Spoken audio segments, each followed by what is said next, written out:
A 7-year-old girl accompanies her mother, a cleaning lady, into a corporate building after school is cancelled. Curious, she overhears conversations in a strange language and recognizes the company owner's name being mentioned suspiciously. Disbelieved by everyone, she records a conversation that reveals a plot of espionage and an imminent attack. What seemed like an ordinary day turns into the beginning of a journey that would change a nation's security forever. The sun was already beginning to disappear behind the tall glass and concrete buildings of New York City's financial district when Susan Smith received the message on her cell phone. Her daughter's school had suspended classes due to the unexpected absence of the teacher. Susan looked at the clock. She still had 3 hours left of her shift as a cleaner at Tech Solutions, one of the country's largest technology development companies. With a heavy heart, she quickly typed a message to her neighbor, Mrs. Eleanor, but the answer was negative. The lady was at the doctor with her daughter and couldn't look after little Julie. "My God, what do I do now?" Susan murmured to herself, the cleaning cloth still in her trembling hands. As a single mother, situations like this were her biggest nightmare. She couldn't stop working. Every payday was essential to keep up with bills, but she also had no one to leave her 7-year-old daughter with. 20 minutes later, a little Julie with curious eyes and braids adorned with colorful ribbons entered through the back door of the imposing Tech Solutions building, clutching her pink unicorn-patterned backpack. "Honey, you're going to stay in this little supply room, okay? I brought your coloring books, your pencils, a little snack. You promise you'll stay quiet? Mummy can't lose this job." Julie nodded with surprising seriousness for a child her age. Her dark, lively eyes scanned the small room filled with cleaning products organized on metal shelves. In a corner, Susan had improvised a small spot with a little chair and a small table. "Don't worry, Mom, I'll stay quiet drawing." Susan kissed her daughter's forehead and hurried out, closing the door but leaving it ajar so Julie wouldn't feel trapped. The girl opened her drawing pad and began to color, humming softly. Time passed slowly as the colorful strokes took shape on the paper. It was then that altered voices in the corridor caught her attention. Normally at that time of day the floor would be almost empty. It was where some meeting rooms and laboratories were located, rarely used after normal working hours. Julie knew the routine, as it wasn't the first time she had accompanied her mother to work, although it was the first time she had been alone in a room. "Niet, we're changing the plan. Maxwell will be at the Thursday meeting." The man's voice had a strange accent, different from anything Julie had ever heard. It vaguely reminded her of the way Mrs. Irene, an elderly lady who lived in the same housing complex where she and her mother lived, in the East Side boroughs of New York City, spoke. "But what about the data? We've already gained partial access." "To the server," another voice replied, also with a heavy accent. Julie approached the half-open door, curiosity overcoming fear. Through the gaps she saw 2 men in suits she had never seen before. One of them held a small object in his hands, something that looked like a USB drive. "On Thursday, when he sits in the main chair in the meeting room, the device will be activated automatically. The entire system will be vulnerable for 15 minutes, enough time to copy the Project Aegis files and send them to our contractors." The girl frowned. Project Aegis. She had heard that name before. Mr. Richard Maxwell, the company owner, had appeared on television talking about this project, something related to national security and advanced technology. "What happens if someone finds out?" asked the second man. "Impossible. The device will just look like an electrical system glitch. When they finish investigating, we'll be long gone, and the data in the hands of whoever hired us." Julie felt her heart race. That didn't sound right. The men spoke suspiciously, in a Portuguese filled with foreign words she didn't fully understand, but the conspiratorial tone was clear, even to her childish ears. When the men moved away down the corridor, she ran back to the small table and grabbed her notebook. With a trembling hand, she wrote down what she could remember from the conversation. Project Aegis, Thursday, meeting room, Richard Maxwell. 2 hours later, Susan returned to the supply room, exhausted after cleaning 3 floors of the building. "Ready, honey, I'm done for today." Mom, I heard something strange, Julie began, putting her materials back in her backpack. There were some men speaking oddly about a project and about the company owner. Susan sighed, adjusting the curly hair escaping from her makeshift bun. Julie, what did I tell you about making up stories? You promised to stay quiet. But Mom, I did. They were just talking here by the door. They sounded like Mrs. Irene from apartment 302, you know, the one who makes those tasty cookies. You must have heard engineers talking about work, honey. Come on, it's getting late and we still have to catch the bus. On the way home, swaying inside the crowded bus, Julie remained thoughtful, her eyes fixed on the urban landscape passing by the window. Her mother didn't believe her, but something in her heart told her that what she had heard was important. That night, lying in her star-patterned bed, Julie made a decision. If she needed to go back to that company, she would find out more about those strange men and their mysterious plan. Something was wrong, and even though she was just a 7-year-old child, Julie felt she needed to do something. The rest of the week passed normally, with Julie going to school and Susan to work. But on Wednesday there was another unforeseen event. Julie's teacher fell ill, and classes were suspended for 2 days. Susan, with no alternatives, had to take her daughter to work again. You remember the rules, right? Stay quiet in the supply room, draw, read your books, and don't go exploring the building, Susan instructed as they walked through the building's corridors. Yes, Mom, Julie replied, but her eyes shone with a determination Susan didn't notice. As soon as her mother left to start her tasks, Julie put her plan into action. She knew the men had mentioned Thursday, tomorrow, as the day something would happen. If she could get more information, maybe she could convince her mother or some other adult to believe her. Picking up Susan's old cell phone, which her mother had left with her for emergencies, Julie activated the voice recorder and hid it in her dress pocket. Then she left the supply room door ajar and waited patiently. Her wait was rewarded when, an hour later, the same 2 men passed by the corridor again, talking in low voices. This time Julie managed to understand more loose words amidst their heavy accents. Something about a device, remote control, and secret documents. Mr. Maxwell's name was mentioned several times, always followed by foreign words that sounded like threats. When the men approached the room where she was, Julie quickly activated the recorder. Her heart was beating so fast that she feared they might hear it. But the men were too absorbed in their conversation to notice the half-open door or the little spy behind it. If this story has interested you, don't forget to subscribe to our channel and tell us which city you are watching us from. We continue. I promise this will be the best story you will ever hear. At the end of the day, when Susan went to pick up Julie, the girl was restless. Her eyes showed an anxiety that her mother, tired after hours of hard work, couldn't immediately identify. Are you okay, honey? You're so quiet. Julie clutched her backpack to her chest, feeling the weight of the cell phone inside. The recording was there, proof that she wasn't imagining things. Mom, I need to show you something, but it can't be here. The urgent tone in her daughter's voice made Susan frown, but she just nodded and quickened her pace. On the crowded bus that took them back to Olive Grove Apartments, Julie remained silent, her fingers drumming nervously on her backpack. Arriving at their small 2-room apartment, Susan went straight to prepare dinner, while Julie sat at the house's only table, carefully taking the cell phone out of her backpack. Mom, come here, please, it's important. Susan dried her hands on her makeshift apron and approached, exhausted. What is it, Julie?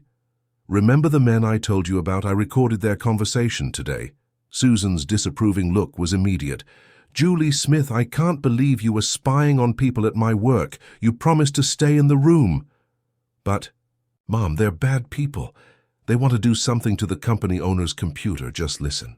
Julie pressed play on the recording. The voices were low, the accent strong, but some phrases could be clearly distinguished. The device is already in the meeting room when Maxwell sits down. 15 minutes to access Project Aegis servers. Sell it to interested parties. It will just look like a technical problem. Susan listened, her face changing from irritation to concern. That didn't sound like a normal work conversation. Julie, this is very serious. Are you sure you understood correctly? Yes, Mom. They spoke like Mrs. Irene, you know. Russian, I think, and they're planning something bad for tomorrow at the owners' meeting. Susan bit her lip, thoughtful. She was a cleaner, newly hired. If she took that story forward and was wrong, she could lose her job. On the other hand, if her daughter was right. Let's do this. Tomorrow you'll stay with Mrs. Eleanor, and I'll talk to my supervisor about it. Julie shook her head vigorously. No, Mom. The meeting is tomorrow. What if your supervisor is there? Friend, we have to tell the owner. Susan ran her hand through her curly hair, exasperated. Julie, I can't just go up to Richard Maxwell and say that my 7-year-old daughter heard a conspiracy. He doesn't even know I exist. Then take me with you tomorrow. I can show it to someone else. Who? Julie thought for a moment. That pretty woman on the 2nd floor. The one who always smiles at you and gave me chocolate once. She seems nice. Felicity, the administrative assistant. That's her. She'll believe us. Susan hesitated, but her daughter's determined look convinced her. Julie had always had a sharp intuition, even when she was very young. What if she was right this time? All right. But you'll stay with me the whole time, understood? To exploring the building alone. Julie agreed, relief running through her small body. Someone was finally going to listen to her. The next morning, mother and daughter left home earlier. Susan had managed to get permission to bring Julie again, claiming that the school was still closed. On the way, she instructed her daughter on how they should approach Felicity. Let me speak first, okay? Felicity is very busy and we can't just go talking about conspiracies. However, when they arrived on the 2nd floor, Felicity's office was empty. The secretary informed them that she would be in a meeting until 10 a.m. We'll have to wait, Susan whispered to her daughter. In the meantime, you come with me to clean the 3rd floor. Julie followed her mother in silence, but her alert eyes scanned every corner, every person. On the way to the elevator, they passed one of the men Julie had recorded. He wore an ID badge that identified him as part of the security team, but Julie knew she had never seen him before this week. Mom, she whispered, tugging on Susan's uniform sleeve. It's him, one of the men from the recording. Susan looked discreetly. The tall man with hard features really seemed out of place with his heavy accent when he greeted a colleague. For an instant, his eyes crossed with Julie's, and the girl felt a shiver run down her spine. There was something cold in that gaze. Don't look at him, honey, Susan murmured, quickening her pace to the elevator. Time seemed to drag as Susan performed her cleaning tasks. Julie helped her with small things, but her mind was focused on finding Felicity and showing her the recording before it was too late. At 10:15 a.m., they finally managed a moment to go to Felicity's office. The woman with short hair and a kind smile was bent over some papers when Susan lightly knocked on the half-open door. Excuse me, Felicity. Can I speak with you for a minute? Felicity looked up, surprised to see the cleaner with a child. Of course, Susan. This must be your daughter? Julie, isn't it? Julie nodded, impressed that the woman remembered her name. So what can I do for you? Felicity asked, indicating the chairs in front of her desk. Actually, it's Julie who needs to talk to you. It's something. A little strange. Felicity looked at the girl, curiosity in her eyes. I'm listening, Julie. With trembling hands, Julie took the cell phone out of her backpack and explained about the conversations she had heard, the men with the strange accent, and the plan to do something during the meeting that would happen that afternoon. As she spoke, she played the recording. Felicity listened attentively, her expression becoming more serious with each word. When the recording finished, she remained silent for a few seconds. You know this is very serious, don't you, Julie? The girl nodded, squeezing her mother's hand. Do you have any idea who these men are? I saw one of them today, Julie replied. He's wearing a security ID badge, but I've never seen him before this week. Felicity picked up the phone and dialed an internal number. Charles, can you check when the new security guards were hired? Yes, the ones with the foreign accent. No, it's not xenophobia. It's just a routine check. She hung up and looked at Susan and Julie. I'll need to show this recording to some people. Do you mind if I send it to my email? Of course not, Susan replied, visibly relieved that Felicity was taking the situation seriously. While Felicity transferred the file to her computer, Julie looked anxiously at the clock on the wall. It was already past 11 a.m. The meeting was scheduled for 2 p.m. according to what she had heard. Felicity, the meeting is this afternoon, Julie warned. They said that when Mr. Maxwell sits in the chair, something will happen. I understand, Felicity replied, typing quickly on her computer. I'll need your help to identify these men, but first I need to talk to some people. Felicity asked them to wait in her office while she left for a private conversation. Julie and Susan remained in tense silence, both aware of the gravity of the situation they were in. 20 minutes later, Felicity returned, accompanied by a middle-aged man with graying temples and a serious expression. Julie recognized him immediately from photos in the corridors and reports on television. Richard Maxwell, the owner of Tech Solutions. So this is our little investigator? He asked, approaching with a smile that didn't quite reach his worried eyes. Julie nodded, suddenly shy before the imposing figure. Susan stood up, nervous, smoothing her uniform. Mr. Maxwell, I apologize for any inconvenience. My daughter. Your daughter may have discovered something very important, he interrupted gently. Felicity showed me the recording. I've already alerted our internal security department to investigate, and I need you to help me identify these men. I can do that, Julie offered, regaining her courage. I saw one of them this morning wearing a security ID badge. Richard Maxwell led Susan and Julie to a smaller meeting room on the top floor of the building. Inside there were two more people. A man in a dark suit who introduced himself as Marcus Rivers, head of corporate security, and a woman in an impeccable blazer, Dr. Lucy Vance, the company's lawyer. These are our trusted collaborators, Richard explained. We'll deal with this discreetly before involving external authorities. Julie watched everything with attentive eyes, feeling the importance of the moment. Beside her, Susan nervously clasped her hands in her lap, clearly uncomfortable in an environment so different from her daily life. Julie, Marcus began in a calm voice, would you be able to identify these men if you saw them again? Yes, sir. I'm sure. Marcus opened a laptop and showed a security camera system. Let's review the recordings from the last few days. Maybe we can find them. For almost half an hour, they watched footage from the building's different entrances, corridors, and elevators. Finally, Julie pointed to the screen. It's them! These two men in suits, entered the main lobby 3 days earlier. One of them, tall with graying hair, carried a briefcase. The other, shorter and corpulent, was on the phone. Marcus zoomed in on the image and froze the frame. Are you sure, Julie? Absolutely. They're the ones I heard talking about the device. Marcus and Richard exchanged worried glances.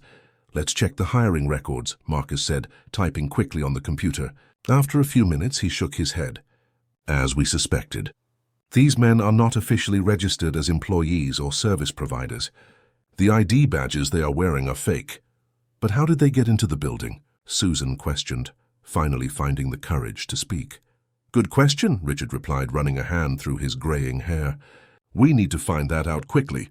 The meeting about Project Aegis is scheduled for 2 p.m., and government representatives will be present. What is this Project Aegis? Julie asked, curiosity overcoming fear. Richard hesitated before answering. It's a digital security system we're developing for the U.S. government. Very advanced technology that will protect important information for our country. And these men want to steal it, Julie insisted. It seems so, Richard replied, concern evident in his voice. What intrigues me is how they knew about today's meeting. That information was confidential. We have an internal leak, Marcus concluded, closing the laptop. Someone from inside is helping these individuals. A heavy silence fell over the room. Julie could feel the tension in the air, dense like a storm cloud. What if we pretend we don't know anything? Lucy suggested, speaking for the first time. We let the meeting happen normally, but with reinforced security. We can catch these men red-handed. Richard shook his head. Too risky. If they really installed some kind of device in the meeting room, we can check the room beforehand, Marcus argued. Do a complete sweep. You heard the recording, Felicity intervened. They mentioned that the device would be activated when Richard sat in the main chair. There must be some kind of sensor.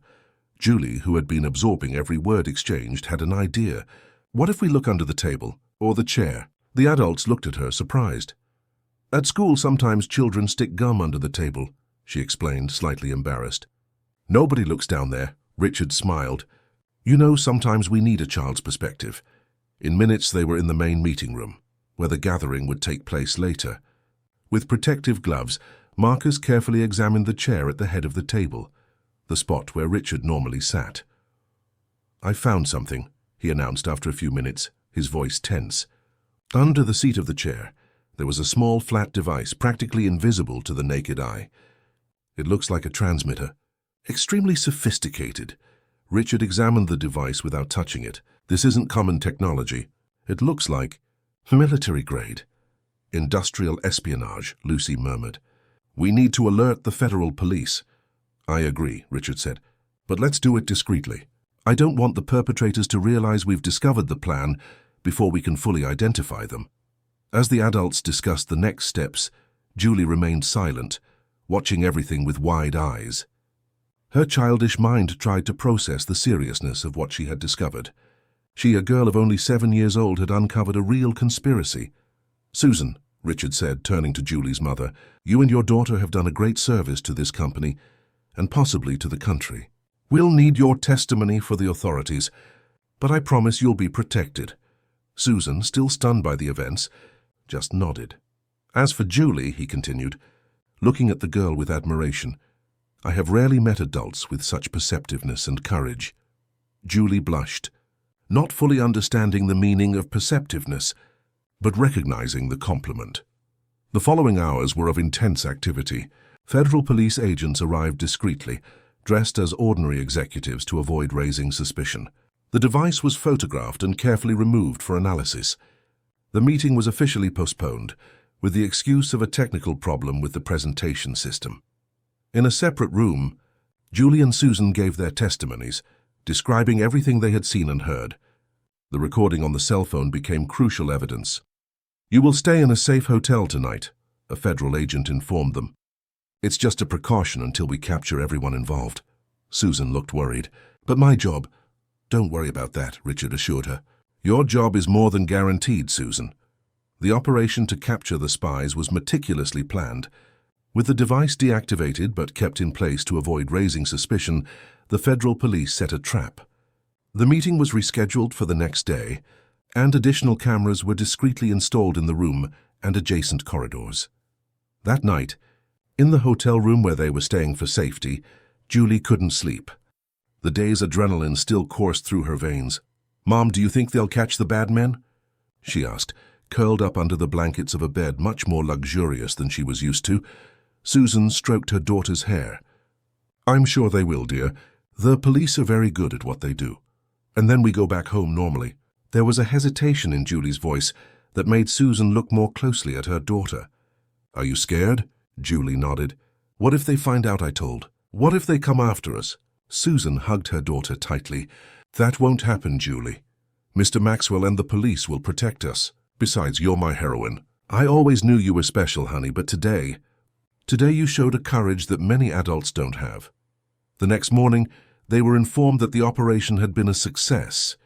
The 2 men, identified as industrial spies, hired by an international rival company, were arrested while attempting to remotely activate the device. The investigation continued to identify their contacts within the company.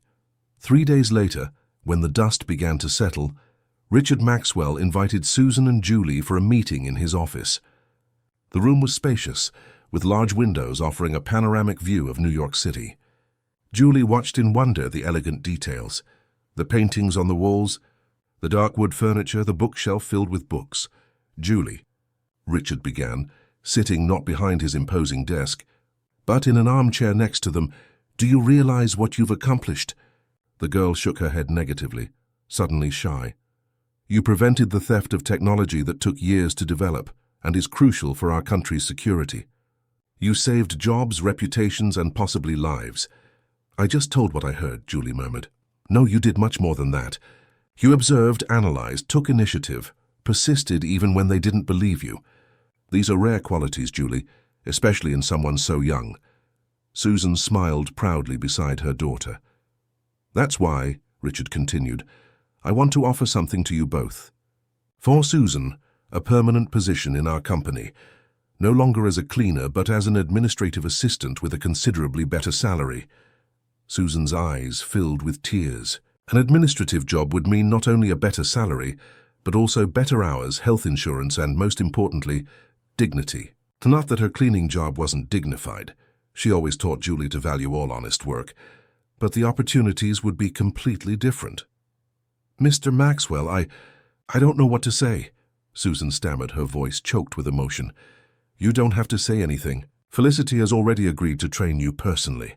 She saw potential in you long before this incident," Richard replied with a gentle smile. Julie watched the scene with a mixture of pride and confusion. Her mother always worked so hard, always deserved recognition. Why was someone only seeing it now? "And for you, Julie," Richard continued, turning to the girl, "I want to offer a full scholarship to Horizon Academy, one of the best schools in New York City. The education there is exceptional, with special programs for talented children like you." Julie's eyes widened. She had heard of that school. It was where the children of doctors, lawyers, and business owners studied. Children who arrived in expensive cars with chauffeurs, who traveled on vacation to places she only knew from television. Can I really study there?" she asked, still incredulous. "Yes, you can. I've already spoken with the principal, and they will be honored to welcome you. The scholarship covers everything: tuition, textbooks, uniforms, extracurricular activities, and even a tablet for your digital studies." Susan covered her mouth with her hands, unable to contain her emotion. That opportunity would completely change her daughter's future. Furthermore, Richard continued, Tech Solutions has a mentorship program for young talents. When you are older, you can participate in internships here if you are interested in technology or administration. But that's for the future. For now, the important thing is that you enjoy your childhood and your education. Before Susan or Julie could adequately thank him, Richard stood up and picked up a small package from the table. "I almost forgot. A gift for you, Julie." It was a rectangular box wrapped in silver paper with a blue ribbon. Julie looked at her mother, who nodded, allowing her to open it. Inside was a brand new smartphone, much more modern than Susan's old cell phone she had used to make the recording. "So you can call me directly if you discover more conspiracies." Richard joked. "Mr. Maxwell, this is too much," Susan protested. "She's only 7. It's a special model for children, with parental controls and pre-installed educational apps. Besides, after what she did, I think she's proven to be quite responsible with technology." 3 weeks later, Julie entered the gates of Horizon Academy for the first time. The campus was enormous, with modern buildings, science labs, sports courts, and even a small theater. So different from the public school where she had studied until then, with its overcrowded classrooms and precarious structure. Her new uniform, white shirt, pleated navy blue skirt, white socks, and black shoes, made her feel important, almost adult. The backpack on her back contained new notebooks, colorful pencil cases, and books with shiny pages that still smelled of fresh ink. "You must be Julie Smith," said the pedagogical coordinator, a middle-aged woman with a welcoming smile. "Welcome. Come, I'll take you to meet your new class." Upon entering the second grade B classroom, Julie felt all eyes turn to her. Well-dressed and well-groomed children, some curious, others indifferent. "Class, this is Julie Smith, our new student. I hope everyone will welcome her and help her adapt." A girl with curly hair and brown skin raised her hand. "She can sit next to me, teacher. I have an empty desk here." "Thank you, Gabriel." "Julie, you can sit next to Gabby." Julie walked between the desks, aware of the whispers and glances. She sat next to Gabriel, who immediately leaned towards her. "Hi. Everyone's curious about you. Is it true that Mr. Maxwell from Tech Solutions himself gave you the scholarship?" Julie nodded shyly. "Wow. My dad works there in development. He said you discovered something important, but no one's telling the details. What happened?" Before Julie could answer, the teacher clapped her hands, calling the class's attention. "Let's start our science lesson. Today we're going to learn about states of matter." The first few days were about adapting. Everything was different. The subjects were more advanced. There were English, robotics, and music classes. The teachers used different methods, with a lot of technology and little homework. Although some colleagues treated her with a certain distance for being a scholarship student, others, like Gabrielle, quickly became friends. Julie discovered she wasn't the only scholarship student at the school. There was a permanent program for talented low-income students. At home, life also changed rapidly. Susan no longer arrived exhausted from her cleaning job. As an administrative assistant in Tech Solutions' Human Resources Department, she had regular hours, free weekends, and was learning new skills every day. They still lived in the same small apartment in the housing complex, but they were already planning to move to a better place next year, when Susan finished her probationary period in her new role. On neat afternoons when she didn't have extracurricular activities, Julie frequented the school library. There she discovered a world of books she had never known existed: adventure stories, science books with simple experiments she could do at home, biographies of people who changed the world. It was in the library that she found a book about the work of spies and intelligence agents during the Cold War. Fascinated, she devoured every page, marveling at the stories of secret codes, ciphers, and infiltration operations. "Enjoying the book?" asked the librarian, an elderly woman with glasses and grey hair. "Very much. Do these things still happen today?" The librarian smiled. "Certainly. Industrial espionage, hackers, digital security. The world has changed, but espionage continues, just with new technologies." That conversation planted a seed in Julie's mind. She became increasingly interested in topics related to security and intelligence. When the school held a science fair, her project was on basic cryptography, how to send secret messages using simple codes. 6 months after the incident at Tech Solutions, Richard Maxwell made a surprise visit to the school during a special class on technology and ethics. The students were excited by the presence of the famous businessman, bombarding him with questions about computers, robots, and artificial intelligence. After class, Richard asked to speak with Julie privately. "How are you adapting, little detective?" Julie smiled at the affectionate nickname he had given her. "Very well, Mr. Maxwell. I'm learning so many new things. Yesterday we did an experiment with electricity, and next week we're starting basic programming classes." "Wonderful. And your mother?" "She's happy too. Now she can help me with my lessons because she gets home earlier. And she's taking a computer course at night." Richard nodded, satisfied. "I came to tell you personally that the case has been officially closed. All involved were convicted. Some of them had connections to foreign rival companies interested in our Project Aegis." Julie absorbed the information with surprising seriousness for her age. "Is the project safe now?" she asked. "Yes, thanks to you. In fact, the US government was so impressed with our security technology that it expanded the contract. We are hiring more engineers and expanding our facilities." He paused, looking around to ensure they were alone. "You know, Julie, what you did was truly exceptional. Not many adults would have the courage and perceptiveness you demonstrated." "I just did what I thought was right," she replied simply. Richard smiled. "Exactly. And that's what makes all the difference in the world." As the months passed, Julie excelled more and more at school. Her report cards were exemplary, especially in subjects like math, science, and foreign languages. Inspired by the incident that had changed her life, she asked her mother to take Russian classes, the language she had identified in the spies' conversations. "Russian? Why?" Susan questioned, surprised by the request. "Because it was important to recognize that language that day. Imagine how many other languages exist that I don't know. I want to learn as much as possible." Susan couldn't argue against that logic. With the help of Felicity, who had now become a great family friend, they found a private Russian tutor, an exchange student who gave affordable lessons. 10 years had passed since that fateful day at Tech Solutions. The calendar marked March 2035, and Julie Smith, now 17, was no longer the shy girl from the housing complex. Her reflection in the mirror showed a confident young woman, with well-maintained curly hair and a penetrating gaze that seemed to see beyond what others saw. In her room, very different from the small room she had shared with her mother in childhood, diplomas and certificates adorned an entire wall. Math competitions, knowledge Olympiads, advanced programming courses, and, prominently, a certificate of proficiency in Russian.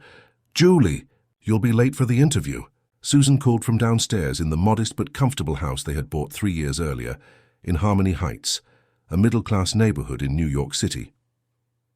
"I'm coming, Mom." Julie adjusted her navy blue blazer over her white shirt.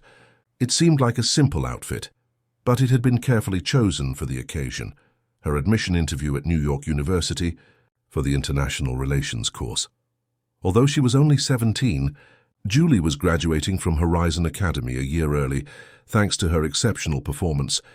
The school had implemented an acceleration program for students like her, who had already mastered the regular content and needed new challenges. "You look beautiful," Susan complimented when her daughter came downstairs. Her mother, now 42, maintained the same sweetness in her gaze, but years of dignified work had given her a more confident posture. She was no longer the insecure cleaner, but the assistant manager of Tech Solutions' Human Resources Department, respected for her ethics and dedication. "Thank you. Mom, I'm nervous." "You don't need to be. You've prepared for this moment for years." On the way to NYU, Julie mentally reviewed her entire life plan. International relations was just the beginning. Her ultimate goal was to join the National Security Agency, NSA, or the intelligence sector of the federal police. The incident in her childhood had planted a seed that had grown with her, transforming into a vocation. In her final years of high school, Julie had participated in immersion programs in digital security, cryptography, and data analysis, all sponsored by the Tech Solutions Foundation for Young Talents, created by Richard Maxwell after the incident involving Julie. The interview at NYU was rigorous, but Julie was prepared. The professors were impressed with her mastery of foreign languages. In addition to Russian, she spoke fluent English and had good knowledge of Spanish and Mandarin. And with her sophisticated understanding of geopolitics for someone so young. "Your credentials are impressive," Miss Smith commented the course coordinator after the interview. "It's not common to have candidates so young and so well prepared." "Thank you, Professor. I had excellent learning opportunities and incredible mentors." Upon leaving the campus, Julie received a message on her smartphone. It was from Richard Maxwell, wishing her good luck with the interview. Even after so many years, the businessman maintained regular contact with Julie and Susan, following the development of the girl who had once saved his company. "How did it go?" he asked when Julie returned the call. "I think it went well, Mr. Maxwell. They seemed impressed with my research project on cybersecurity and national sovereignty. I have no doubt you won them over. Julie, by the way, I have a proposal for you. Something to do before starting university." "What kind of proposal?" "A summer internship in our digital security department. 3 months working directly with our best specialists. It would be a valuable experience for your resume and for your future in intelligence." Julie could barely contain her excitement. Interning at Tech Solutions, especially in the security department, was an opportunity many graduated professionals could only dream of. "I'd love to, Mr. Maxwell. When can I start?" 2 weeks after her graduation from Horizon Academy, where she was valedictorian, with a moving speech about how small actions can change destinies, Julie began her internship at Tech Solutions. The company had grown considerably in the last decade. What was once one building was now a complex of 3 towers in the heart of New York City's business hub. Project Aegis, which Julie had helped save as a child, had become a complete line of digital security solutions, used by governments and large corporations throughout Latin America. On her first day of internship, Julie was greeted by Marcus Rivers, the same head of security who had been present during the incident years ago. Now with completely grey hair, Marcus still maintained the same watchful gaze and vigilant posture. "Welcome. Julie, it's a pleasure to have you on our team, even if temporarily. The pleasure is mine. Mr. Rivers, I still remember the day you found the device under the chair." Marcus smiled. "And I remember a little girl with braids who had the courage to face international spies. Let's see if the young woman in front of me maintains the same talent for identifying threats." The internship was intense. Julie spent her days analyzing patterns of intrusion attempts, studying new encryption techniques, and participating in cyber attack simulations. Her aptitude for languages proved to be a differentiator, allowing her to identify the origin of certain attacks based on linguistic peculiarities in the code. A month after the internship began, Julie was invited to participate in a high-level meeting. Tech Solutions had detected an unusual pattern of access attempts to servers containing data from the latest development of Project Aegis, a protection system for critical infrastructures such as hydroelectric plants and power distribution networks. "The attacks are sophisticated," explained the head of the digital security team. Whoever is behind this knows our systems well. Julie observed the graphs and access logs projected on the meeting room screen. Something in the patterns caught her attention. "May I make an observation?" she asked timidly. The executives, all at least 20 years older than her, turned their gazes to the intern. Of course, Julie, Richard Maxwell, who was chairing the meeting, encouraged her. "These patterns of access attempts, they're not random. There's a sequence here that repeats at specific intervals." She stood up and pointed to the screen. "Look, we have attempts every 83 minutes. Then a pause of exactly 17 minutes and the pattern restarts. This doesn't look like the work of a common automated script." A thoughtful silence filled the room as the specialists analyzed Julie's observation. "She's right," the chief technology officer finally said. "This is not a pattern we would see in conventional attacks." "And there's more," Julie continued, gaining confidence. "If we look at the code of the intrusion attempts, there are sections that seem to contain deliberate errors. It's as if they're inserting a signature or perhaps a message. A message? What kind of message would be sent in malicious code?" One of the executives questioned skeptically. "I'm not sure, but I can analyze it better if I have access to the full logs." Richard exchanged glances with Marcus, who nodded discreetly. "Give her access, Charles." Richard instructed the CTO. "Let's see what our young analyst can discover." In the following weeks, Julie worked tirelessly analyzing the data. Between her university preparation classes and the internship, she barely had time to rest, but the excitement of the investigation kept her energized. Using cryptoanalysis techniques she had studied in an advanced course, she began to identify a pattern in the supposed errors of the malicious code. They were not errors, but carefully positioned characters that, when extracted and reorganized, formed a message in a specific Eastern European dialect. "I found something," she announced on a rainy August afternoon, bursting into Marcus's office without ceremony. The head of security looked up from the reports he was analyzing. "What did you discover?" "The hidden message in the code. It's in a specific Eastern European dialect, with Baltic influences. It's not common Russian, but I managed to decipher it because of the linguistic similarities." Marcus indicated for her to sit down. "And what does the message say?" "It's a kind of proposal. Someone inside the company is communicating with external agents, offering privileged access in exchange for money." Marcus's face hardened. "Are you sure about this?" "Absolutely. There are references to keys and open doors, common terms in digital security jargon. And it also mentions a meeting in a place called Pine Grove." "Pine Grove? That..." "The name of Tech Solutions' new campus in Boston, which will open next month," Julie completed. "It hasn't been publicly announced yet, which means..." 5 years after the creation of the Future Sentinels program, Julie was invited to return to Tech Solutions for a special celebration. The company was celebrating its 30th anniversary, and coincidentally, it had been exactly 25 years since a little 7-year-old girl had saved its most valuable secrets. Tech Solutions' new complex in New York City was imposing. 5 interconnected towers that dominated the urban landscape, housing more than 10,000 employees. In the main lobby, an exhibition told the company's history, and Julie was surprised to find an entire panel dedicated to her. Julie Smith, the little sentinel who changed our history. "Impressive, isn't it?" a familiar voice said behind her. Julie turned to find Richard Maxwell, now 75, leaning on an elegant cane. Despite his age, his eyes maintained the same perceptive sparkle she remembered from childhood. "Mr. Maxwell," she smiled, leaning in to hug him affectionately. "It's good to see you again." "The pleasure is all mine, Director Smith," he replied with a smile. "Or should I say, future Director General of the NSA?" Julie's eyes widened. "How did you—" "I have my contacts," Richard winked.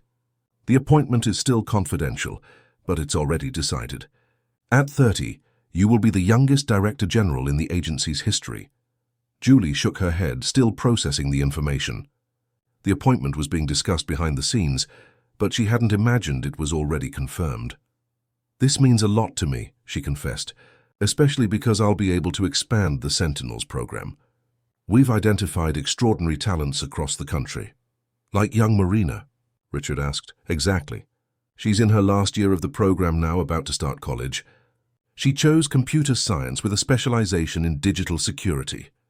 Richard nodded, satisfied. The legacy continues. The celebration was grand with the presence of authorities, executives, and long-time employees. At the main moment of the evening, Richard took the stage for a speech. Tech Solutions would not be what it is today without the people who built its history. And 25 years ago, one of the most important people in that history wasn't even an employee. She was a 7-year-old child. The audience's gazes turned to Julie, who smiled shyly. Julie Smith taught us a valuable lesson, that security, whether national, corporate, or personal, doesn't just depend on sophisticated technologies or complex procedures. It depends above all on attention, courage, and the willingness to act when something doesn't feel right.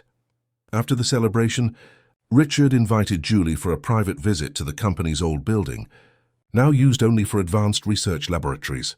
On the way, he commented on his imminent retirement. "I'm stepping down as president next month," he revealed. "It's time to pass the baton. Who will take over?" "Felicity," he replied with a smile. "She grew up in the company, knows every aspect of the business, and has the human vision I've always valued." Julie nodded, approving the choice. Felicity had been crucial throughout her journey, from the moment she believed a little girl's story about men with strange accents. Arriving at the old building, Richard led her through familiar corridors until they stopped before a simple door. "Do you recognize this place?" he asked. Julie felt a shiver of recognition. "The supply room? Exactly. I preserved it exactly as it was.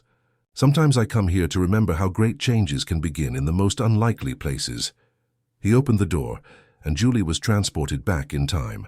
The small room still contained metal shelves with cleaning products, the small table in the corner, where she had colored drawings while waiting for her mother to finish work. "It all started here," she murmured, touching the table's surface with her fingertips. "And look how far we've come," Richard completed. Back in her office at the NSA, days after the celebration, Julie found a package on her desk. Inside was a frame with 2 photographs side by side.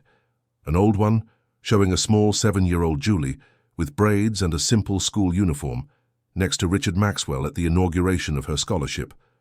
The other, recent, showed adult Julie in her official NSA uniform, next to Marina, now a promising teenager, at the most recent Sentinels program graduation.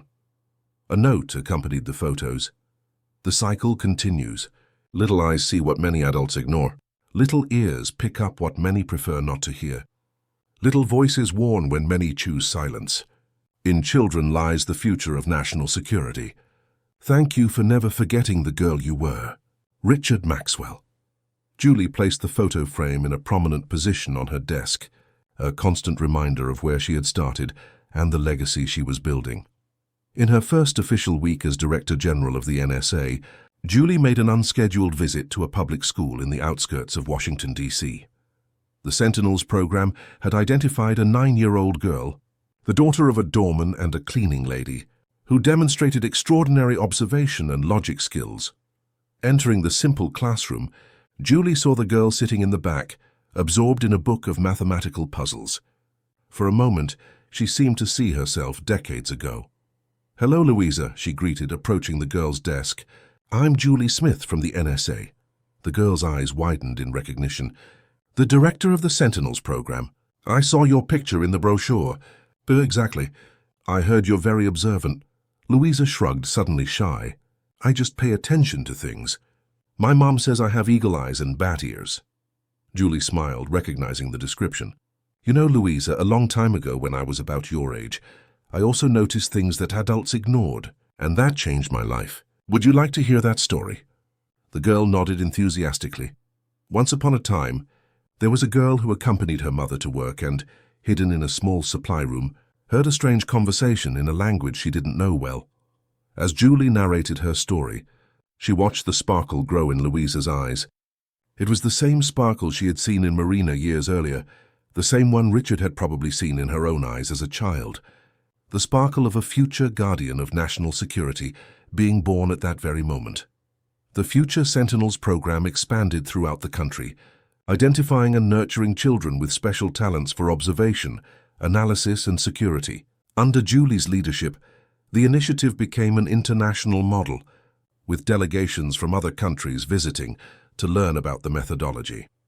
In an increasingly digital and interconnected world, national security did not depend solely on advanced technologies, but primarily on people. People who, from childhood, learned to observe the unusual, question the suspicious, and act when necessary. In her office at the NSA, at the end of a long day's work, Julie Smith, now a 35-year-old woman, respected worldwide as a security expert, looked out the window at the sunset over Washington, D.C. On her desk, the photo frame with the two photographs side by side, the beginning of the journey and its continuation. Her phone rang. It was Marina, now graduated and working in the NSA's cybersecurity division. "Director, we've identified an unusual pattern of activity in a government network. Remember that technique you taught me, about looking for anomalies in apparently normal patterns?" "It worked," Julie smiled. "Excellent work, Marina. Let's investigate immediately."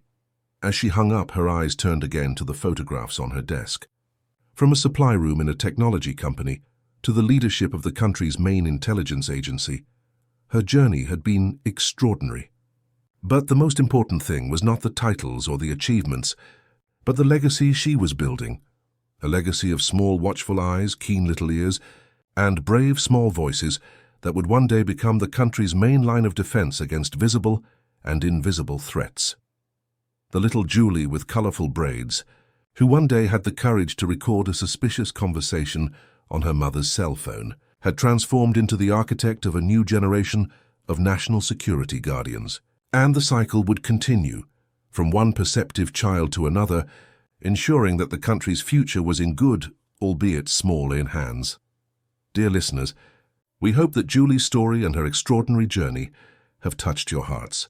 To continue this exciting journey, we have prepared a special playlist with equally captivating stories about exceptional children who transformed lives. Find it here by clicking to your left. If this narrative has sparked your interest, be sure to subscribe to our channel and like the video. Every day we bring unique stories that explore the incredible human potential at all ages. And have you ever noticed something important that the adults around you ignored? Share your experience in the comments. We look forward to hearing your story.